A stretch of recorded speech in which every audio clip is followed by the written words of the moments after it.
નમસ્કાર મિત્રો, વિશ્વનું એકમાત્ર મંદિર જ્યાં હનુમાનજીની મૂર્તિ સાથે બિરાજમાન છે એક સ્ત્રી, જાણો આ સાથે જોડાયેલી માન્યતા. તમે દુનિયાભરમાં એવા ઘણા મંદિરો વિશે સાંભળ્યું જ હશે જે પોતાનામાં અનોખા છે. ત્યારે આવો જ એક અનોખું મંદિર તેલંગાણાના ખમ્મમ જિલ્લામાં છે. આ મંદિરમાં હનુમાનજીની સાથે તેમની પત્નીની પણ પૂજા થાય છે. જી હા, તમને પણ સાંભળીને ઘણી નવાઈ લાગી હશે, પરંતુ આ એક વાસ્તવિકતા છે. તો શું છે આ મંદિરનું રહસ્ય તે આજના વિડીયોમાં આપણે જાણીશું.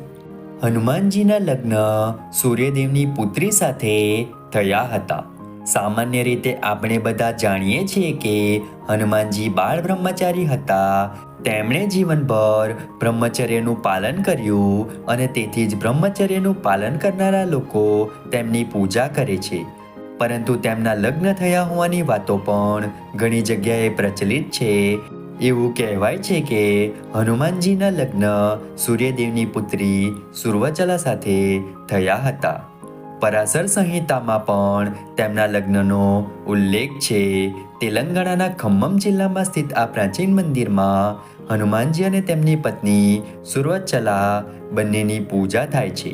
સ્થાનિક લોકો દર વર્ષે જ્યેષ્ઠ સુદ દસમી પર હનુમાનજી અને સુર્વચલાના લગ્ન ખૂબ જ ધામધૂમથી ઉજવે છે. કેવી રીતે થયા હતા હનુમાનજીના લગ્ન? હવે તમે એ જાણવા માટે ઉત્સુક હશો કે હનુમાનજીના લગ્ન કેવી રીતે અને ક્યારે થયા. તો ચાલો આજે આ રહસ્ય ખોલીએ. પરાશર સંહિતા અનુસાર હનુમાનજીએ સૂર્ય ભગવાનને પોતાના ગુરુ બનાવ્યા હતા. વાસ્તવમાં સૂર્ય ભગવાનને 9 દિવ્ય જ્ઞાન હતા જે હનુમાનજી પ્રાપ્ત કરવા માંગતા હતા.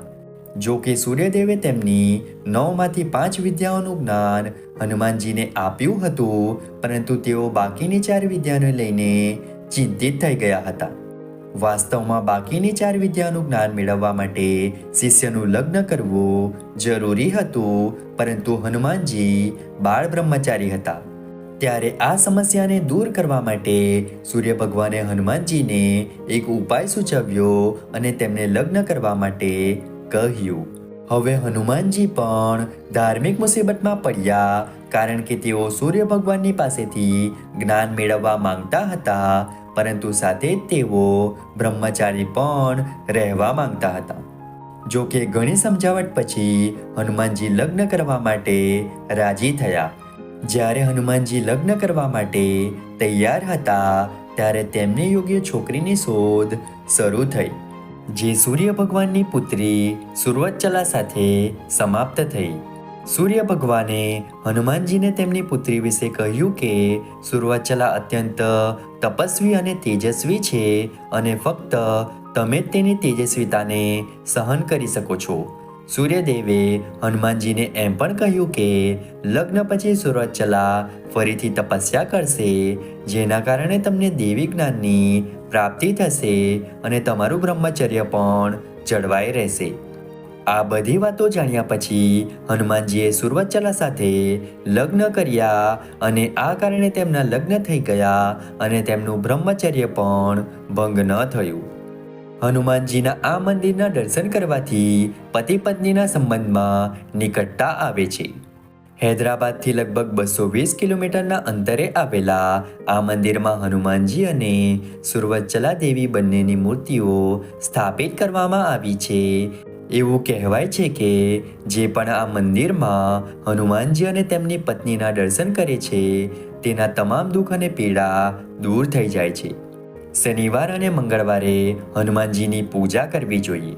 શનિવાર અને મંગળવારે બજરંગબલીની પૂજા કરવાથી દરેક પ્રકારના દુઃખ અને ભયમાંથી મુક્તિ મળે છે.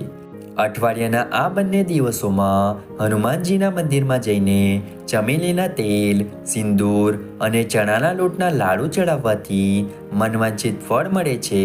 આ સિવાય આ દિવસે બજરંગબલીની સાથે ભગવાન રામ અને માતા સીતાની અવશ્ય પૂજા કરો, તો જ તમને યોગ્ય પરિણામ મળશે. શનિવારે અને મંગળવારે હનુમાન ચાલીસાનો પાઠ કરવો પણ ખૂબ જ શુભ માનવામાં આવે છે. મિત્રો, આશા રાખીએ કે જાણકારી તમને ગમી હશે. વિડીયો ગમ્યો હોય તો વિડીયોને લાઈક કરીને ચેનલને સબસ્ક્રાઈબ અથવા ફોલો કરવાનું ભૂલતા નહીં. ચાલો મળીશું નવા વિડીયો સાથે. ત્યાં સુધી જય શ્રી રામ.